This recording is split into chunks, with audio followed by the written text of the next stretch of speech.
I had never experienced sleep paralysis until a few months ago. I always felt lucky hearing other people's stories about it. Sounded terrifying, but my luck apparently ran out. I think it was because I was very stressed or anxious because I only experienced it a few times after that, then stopped.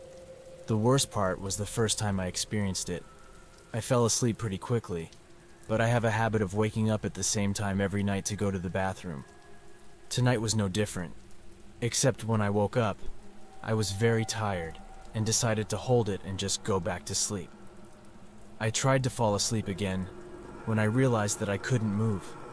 This had never happened before, so my heart started pounding, and that's when I heard the door creak open. I was lying on my side with the blanket mostly covering my face, so I couldn't see anything. I remember feeling very scared and fearful. Then I heard voices.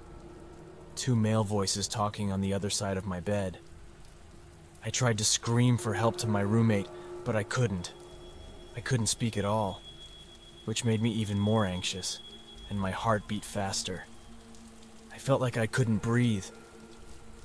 The people in my room started moving towards my bed.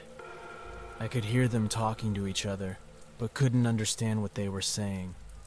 I kept my eyes closed and hoped they would think I was asleep and just take whatever they were looking for, and then leave.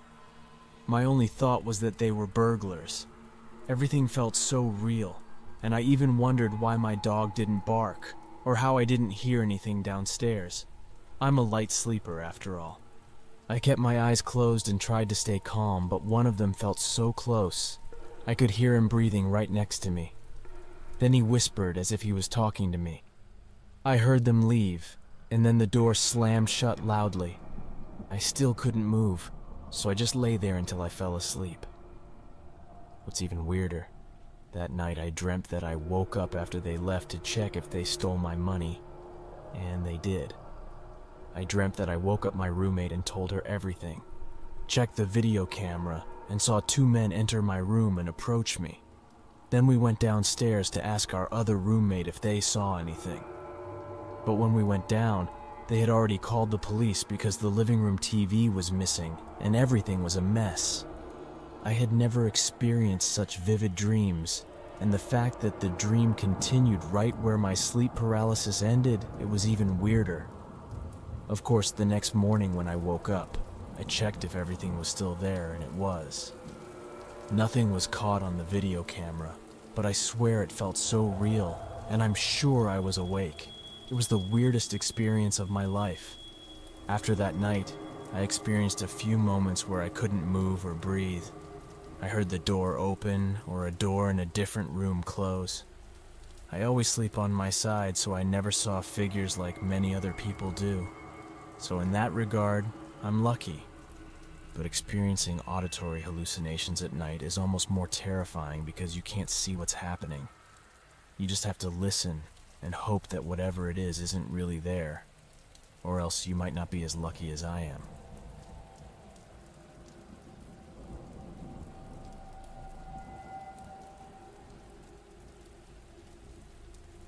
I've experienced sleep paralysis for as long as I can remember, because it happens often. I thought it was normal and harmless, and my parents reassured me that I never experienced hallucinations or anything.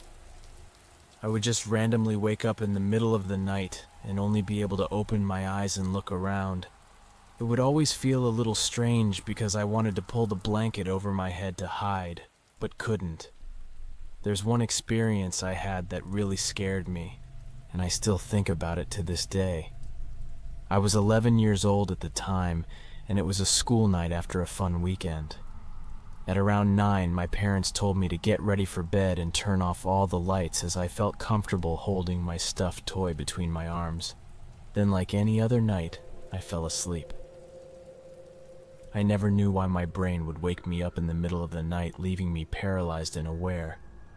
But even though it sounds silly, the common reason seems to be that there's no reason at all.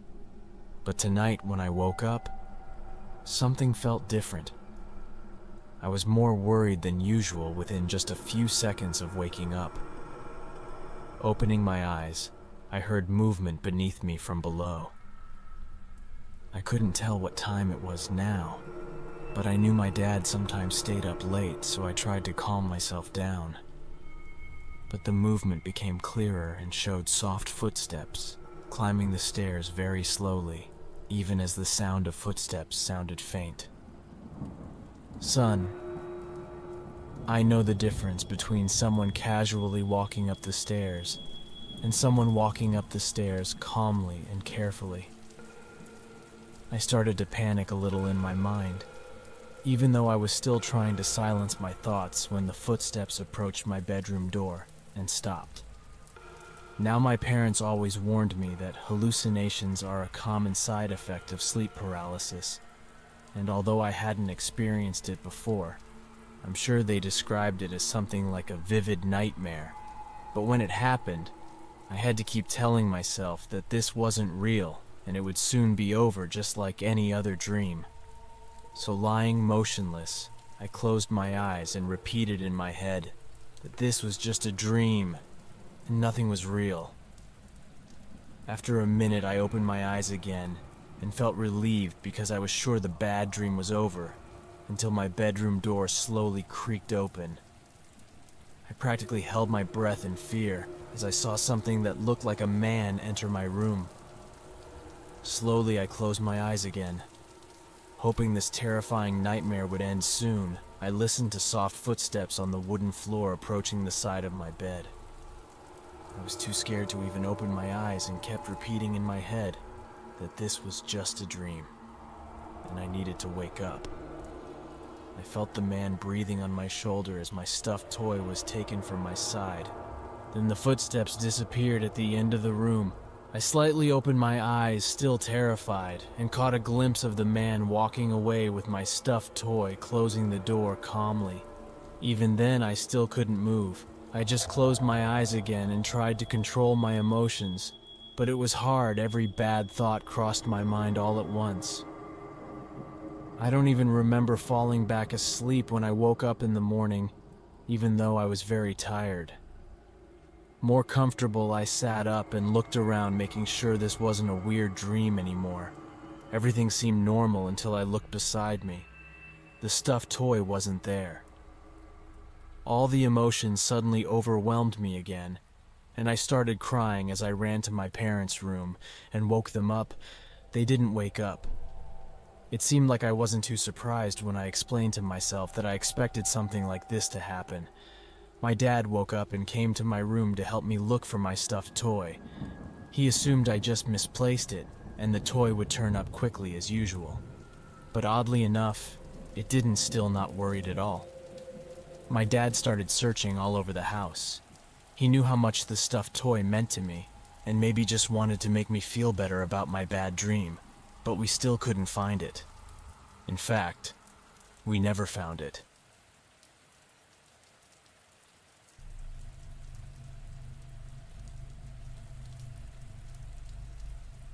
This happened one night as usual.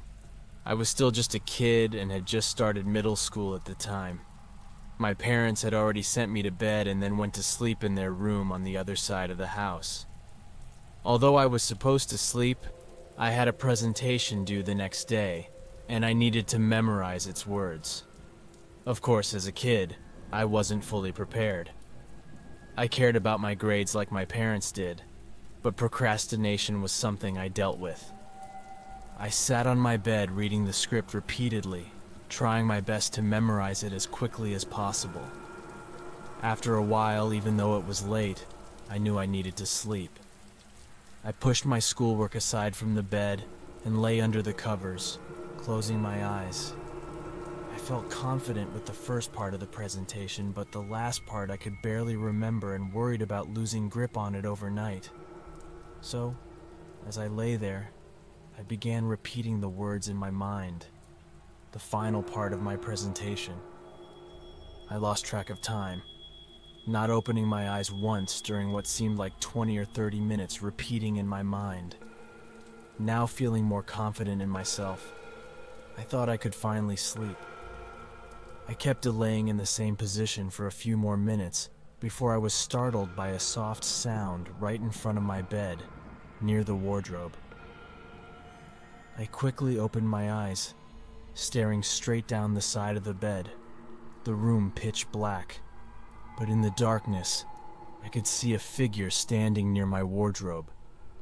I couldn't see its features, but it was tall and standing still. Immediately upon seeing this, my heart raced, and I tried to scream as loudly as I could, but my mouth wouldn't move. I tried to get up and run, but my body couldn't move either. It felt like I was trapped inside a shell trying to push it out, but nothing worked. The more I struggled inside, the more it felt like a heavy burden sitting on my chest, making it difficult for me to breathe. I couldn't even open my mouth. All I could do was look at the figure in front of me. I was truly surprised, never having experienced anything like this before. I thought maybe I was in a nightmare, but everything was too real. I knew I wasn't asleep. Then I started to wonder if I was paralyzed, if I would be like this forever. But these thoughts were replaced by the immediate danger of the figure in front of me. After a minute of frightening anxiety, the figure began to move slowly, walking to the end of my bed. As it approached, I could hear my heart beating fast and blood flowing through me very intensely. I tried every way to move, scream, and run, but I was frozen. As it reached the bed, I still couldn't see its face. I could feel its presence, but like a dark shadow covering all its features. I wanted to cry or wake up or anything to end this horrible night. But after standing there for a few more seconds, it put its long arms on the bed and began crawling towards me. Slowly moving over my body with the shadow still covering its face before stopping right above my head. My eyes widened and fear struck me. One long second of total silence passed when the figure quickly turned its face right in front of my eyes, screaming with its wide-open mouth and staring into my eyes. Then in an instant, it disappeared, vanished just like that. The screams, the figure, everything fell silent and disappeared. As I lay there, shocked and terrorized, I felt my hands trembling, then as if it never happened, I could move again. I leaned forward and looked around in panic, still unsure of the experience I had just been through. As a child, I began to wonder if the demon was real, and that's what I had just seen. I wondered if what I had just experienced was really there, or if it was all just hallucinations. When this happened, it was the late 1980s, so I couldn't look it up and see what it was. Plus, I was too scared to tell anyone about it, thinking they might send me to a mental hospital or something. So I didn't know what happened that night for 15 years. Not until I was driving home from work one day and listening to the radio that I finally found out the truth. The host was talking about his experience on a podcast-like show, and his description was similar to mine. The radio show was still going on when I reached my house, so I stayed in the car listening carefully. He kept explaining his scary experience until finally someone asked him what really happened. After a pause, he finally answered the question I'd been searching for all this time, and said that it was something terrible and frightening called sleep paralysis.